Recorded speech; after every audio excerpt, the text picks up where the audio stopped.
Sawubona, Molweni, Dumelang, Goeiedag. Welcome everyone. I'm Crystal Alderson and this is Africa Matters. More than 23 million South African voters will head to the polls on Wednesday to choose the party that will elect their next president. We look at what's at stake in the most competitive election in the country's history.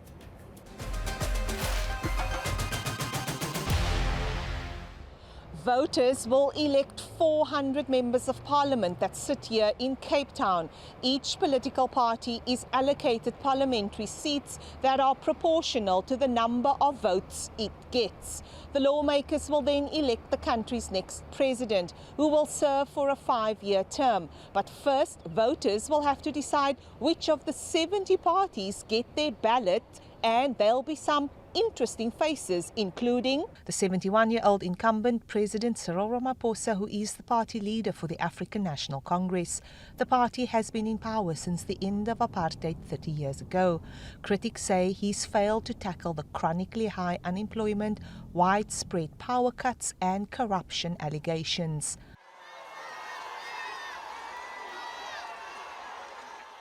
Over the course of the last 30 years, we have worked to give fulfillment to what was set out in the Freedom Charter. We have done all this largely because the workers of our country united and said that we are going to ensure that we win our freedom. Trying to unseat the ANC is 48-year-old John Steenhuisen, the leader of the Democratic Alliance, which is South Africa's largest opposition party. But the DA has struggled to shed the perception that it only represents the interests of the white minority.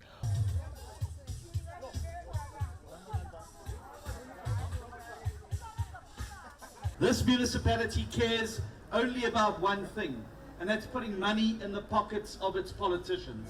It doesn't care about the fact that our communities go without water, without electricity, where our young people cannot find work, and where things get worse every single year. Also drumming up support is Julius Malema, who at 43 leads the leftist Economic Freedom Fighters. His party is pushing for radical reforms, including land redistribution and nationalizing key economic sectors to tackle deep economic inequalities. We are fighting black people who are standing on our way, being black outside and white inside. Those are sellouts. Like Ramaphosa, when we fight him, we make no apology. We know that we are fighting an evil spirit of a white settler inside Ramaphosa. But arguably, the political wild card in this election could be the 82-year-old former president and ANC leader, Jacob Zuma. He's the face of the new Umkhonto weSizwe, or MK opposition party, even though he was barred from running for office by the country's highest court just days to the May 29th elections. But South Africans are unhappy, as a recent Afrobarometer survey released this week shows. We're meeting here to tell the nation, the country, about how we want to run this country. And also, all of us as members, we need to know how the MK is going to run this country.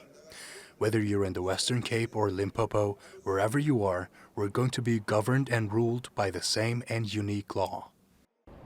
Well, for the first time since the dawn of South Africa's democracy, independent candidates not associated with any political parties will also be allowed to contest in the country's general elections. This follows President Cyril Ramaphosa's signing of the Electoral Amendment Bill into law. I spent some time with one of the independents vying for a seat. An activist for 48 years, Zaki Ahmad fought the apartheid state and its unjust policies. He was also an active member of the governing African National Congress for several decades. But he became disillusioned with the ANC policies and the growing corruption within the state. He now actively campaigns against political elites stealing from the poor. When legislation was changed to allow independent candidates to run in this election, Ahmed was asked by several activists and community organizations and stand as an independent.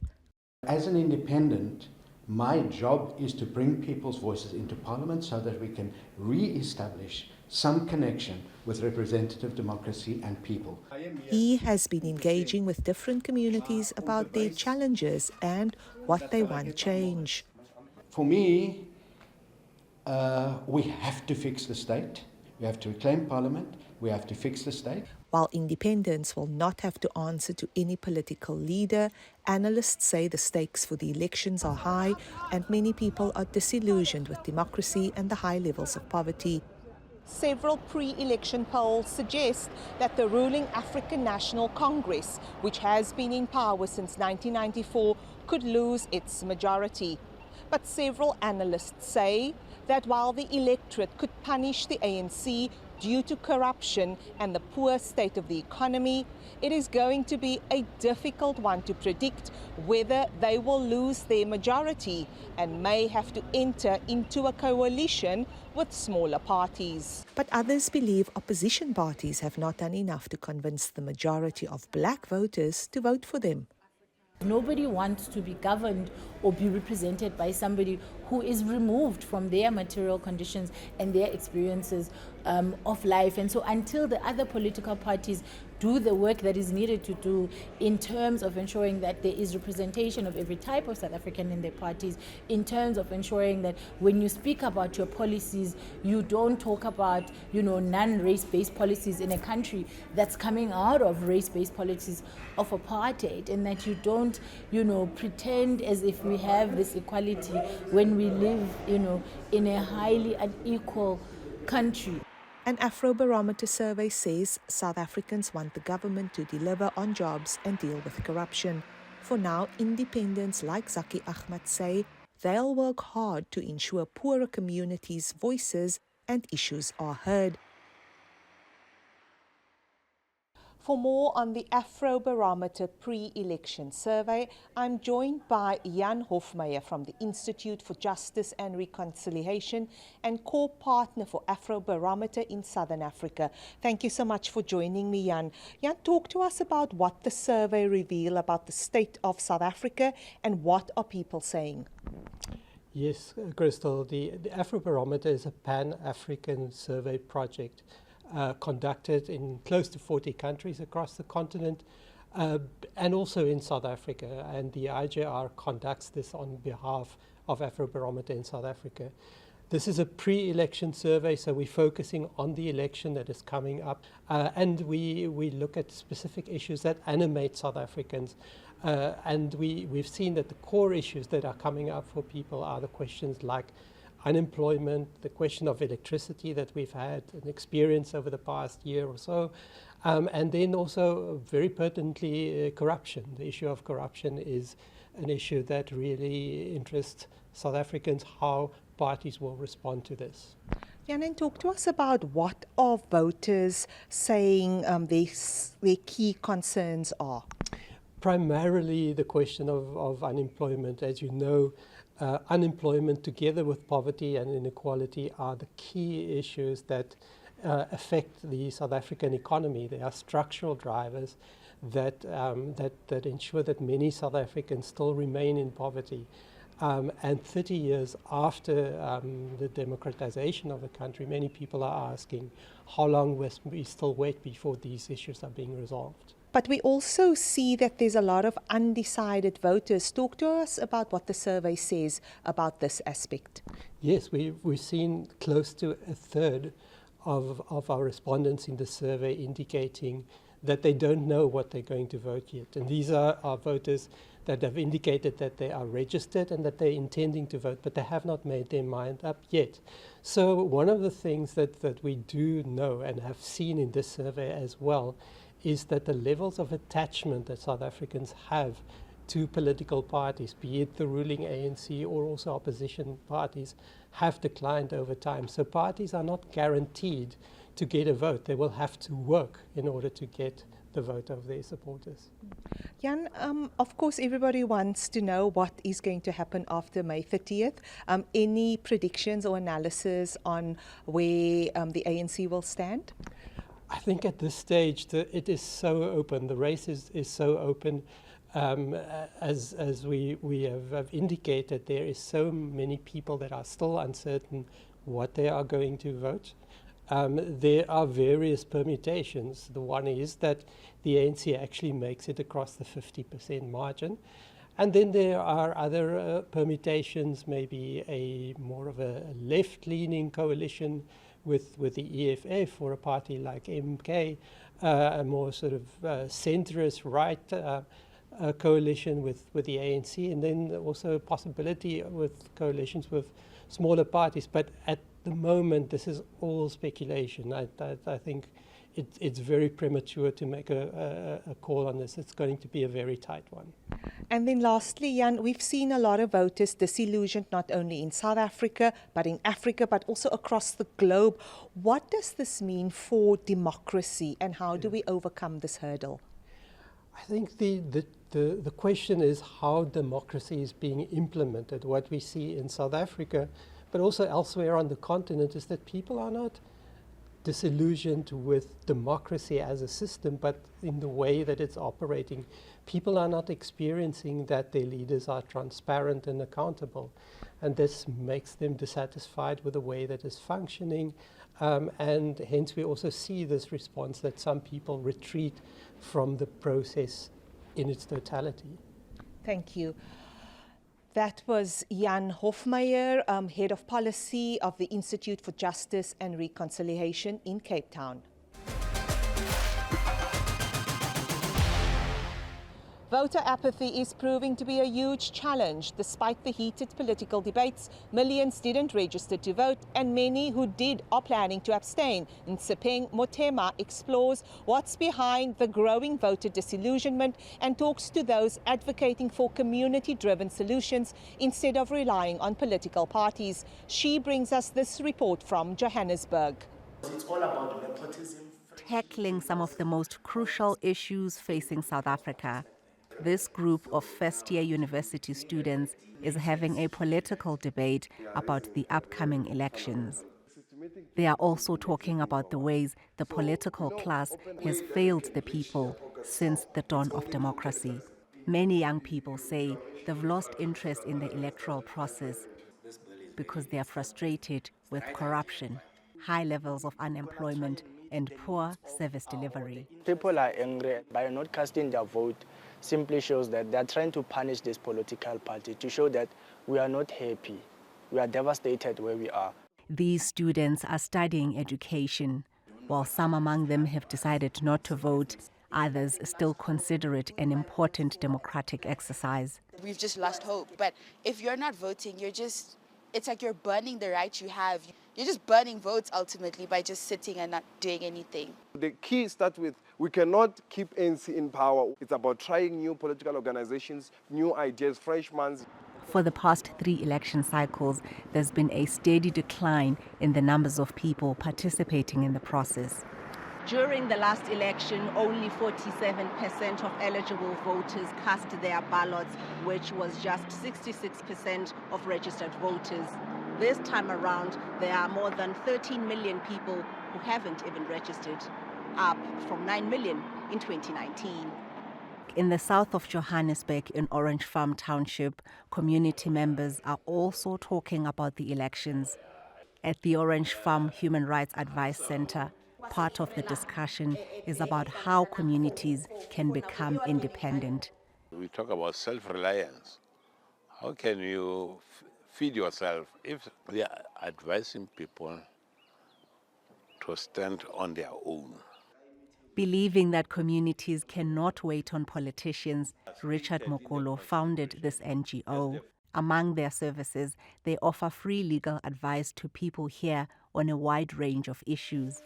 They also run an income-generating recycling project, as well as a child daycare center, which grows its own vegetables. As voters go to the polls on the 29th of May, people here want them to remember that the ballot box alone won't deliver real change, and community solutions are key. Ntshepeng Motema, Africa Matters, Johannesburg. The elections come 1 month after South Africa marked 30 years since the first historic democratic election ended a government policy of racial segregation known as apartheid. Grace Kuriakanja takes a look at previous polls and how far the country has come since then. It was indeed a long walk to freedom. The end of the apartheid system in 1994 was liberty. At last, 4 years prior, Nelson Mandela had been released from prison. I have cherished the idea of a democratic and free society in which all persons live together in harmony and with equal opportunity. It is an ideal which I hope to live for and to achieve. But if needs be, it is an ideal for which I am prepared to die. After nearly half a century of white minority rule, it was time for change. We have reached agreement this morning between the government and the National Party, the KwaZulu government and Inkatha, and the African National Congress, which will result in the participation in the election on the scheduled dates from the 26th to the 28th of April. So help me God. Nelson Mandela was elected as the country's first black president in the first multiracial democratic election. Since then, South Africa has had 4 other presidents, namely Thabo Mbeki, Kgalema Motlanthe, Jacob Zuma and Cyril Ramaphosa. All of them served under the ruling African National Congress Party. I have therefore come to the decision to resign. After Zuma's resignation in 2018, following several corruption charges, Cyril Ramaphosa promised to tackle corruption. The era of impunity, comrades, is over. We are now entering a period of accountability. We are now entering an era of consequence management. A promise his political rivals say he has failed to honor. We are opposed to them. We want them out of power. Yes, they've failed our people. Yes, they've served themselves and their own families, and it has to change. People in South Africa are desperate. They are struggling under one of the largest cost of living increases. They're living in an environment where they don't have electricity and water in their homes. These are things that are going to get people thinking about which party do I trust to be able to fix these things. Regardless of who becomes leader, what South Africans want is economic growth, job opportunities, and the chance of a better life. Grace Kuriakanja, Africa Matters.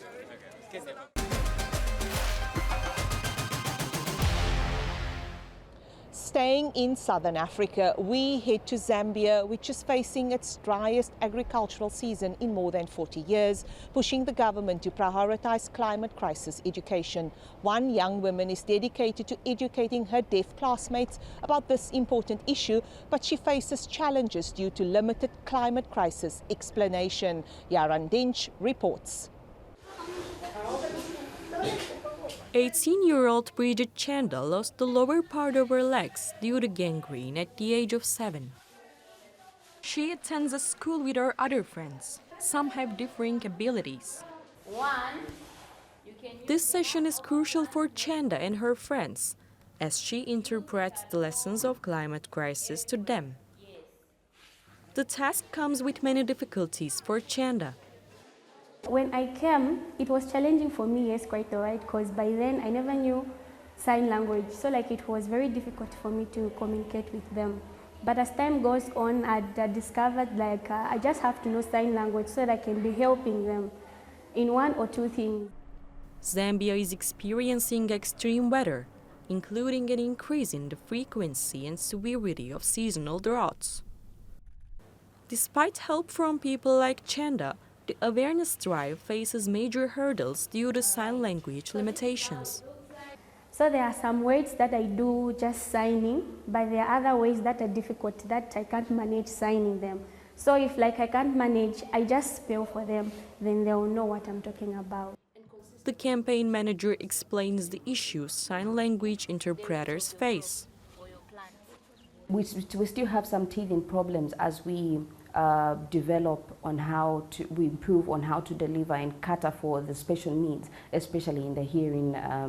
Like I've rightly noted, there's some of the challenges in terms of how do we correctly deliver this information without diluting the context.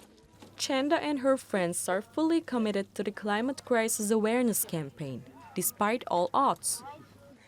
The success of the campaign depends largely on the efforts and dedication of the younger generation, people like Bridget Chanda. Yaran Dinch, TRT World. To Kenya next, where like many parts of the world, the humble bee is an essential part of the agricultural and natural environments, but it's under threat. The use of pesticides and disease are jeopardizing their livelihoods and the ecosystem at large, as Brenda Radido reports. After 30 years of beekeeping, Joshua Kimwele is facing challenges he's never seen before. As farmers spray pesticides on their farms, they are finishing off the bees. If you must spray, do so in the evening or at night using a torch, so that by morning the potency of the chemicals is lower. In addition to the growing use of pesticides, widespread deforestation is wiping out the bees' natural habitat. People have invaded the forests and are cutting down the trees, which are rich in nectar. Cutting down trees to burn for charcoal should be banned totally. If they cut down all the trees, and if there are no bees, we are also extinct. The pandemic, combined with a series of natural disasters, have left bee farmers in Kenya on the back foot. When COVID-19 came, it made us stay indoors. We had just harvested the honey, but we had to abandon it since there was total movement restrictions. And in the middle of that, locusts invaded our land and ate all the trees, all the flowers, until all the trees died. So that time we went into total loss. But hope is in sight. A local beekeepers group is working to revive the industry and bring new keepers into the practice. It's also hoping to change the demographic and dynamics of the profession. We want to include women and the youth in beekeeping. Traditionally in our area, beekeeping has been an activity undertaken by men and mainly old men. Currently we want to promote women because with the langstroth you can place them at a height where you don't need to climb up into the trees. As the world grapples with a changing climate and the urgent need to protect pollinators and safeguard biodiversity, Kenya's beekeepers are determined to find solutions and keep the business buzzing with sweet success. Brenda Radido, Africa Matters. And finally, this week we'll explore Mahebourg, the small town on the southeastern coast of the island of Mauritius, is a bustling centre of local trade. There's a waterfront complex and it has the largest lagoon in the country. Let's take a closer look.